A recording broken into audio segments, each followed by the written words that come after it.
Prabhas Patan police સ્ટેશનના સુપાસી ખાતે ગઈકાલ રાત્રે એક મર્ડરનો બનાવ બનેલ છે. જે મર્ડરના બનાવ અનુસંધાને પોલીસે રિઝવાન ગનીભાઈ તવાણીની ફરિયાદના આધારે ફરિયાદ દાખલ કરવામાં આવી છે. જે ફરિયાદ BNSની કલમ 103(1), 115(2), 118, 352, GP 135 મુજબ ગુનો દાખલ કરવામાં આવે છે. આ ફરિયાદમાં આરોપી તરીકે ફૈસલ હનીભાઈ તાજવાણી, ઉપેદ હનીભાઈ તાજવાણી, જુલ્ફિકાર હનીભાઈ તાજવાણી અને જયુલ કરીમભાઈ તાજવાણી વિરુદ્ધમાં ગુનો દાખલ કરવામાં આવ્યો છે.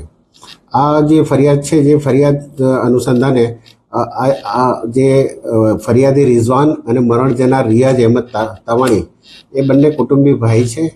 એમને આરોપી સાથે પૈસાની લેતી દેતી બાબતે બોલાચાલી થઈ, એનું મન દુઃખ રાખી અને આ બનાવ બનેલ છે. જેમાં જયુલ કરીમભાઈ તવાણી જે આરોપી છે, એણે મરણ જનારના પીઠમાં એક છરીનો ઘા મારેલ, જેના અનુસંધાને એનું મૃત્યુ થયું છે.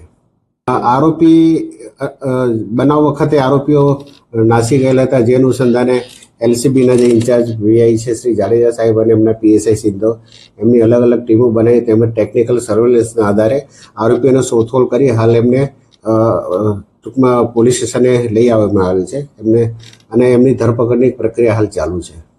ફરિયાદી અને એના કાકાનો દીકરો સબેરે બંને મંડપ સર્વિસના કપડાં ધોવાનું કામ કરતા હતા અને એમાં જે એક અર્જણભાઈ કરી છે, એમની સાથે એમને 15,000 લેવાના નીકળતા હતા. એ 15,000 જે લેવાના નીકળતા હતા એમાં એમનો જે ડ્રાઈવર હતો જુલ્ફિકાર, એની સાથે એમને બોલાચાલી થઈ અને એનું સંધાને આખો બનાવ પામેલ છે.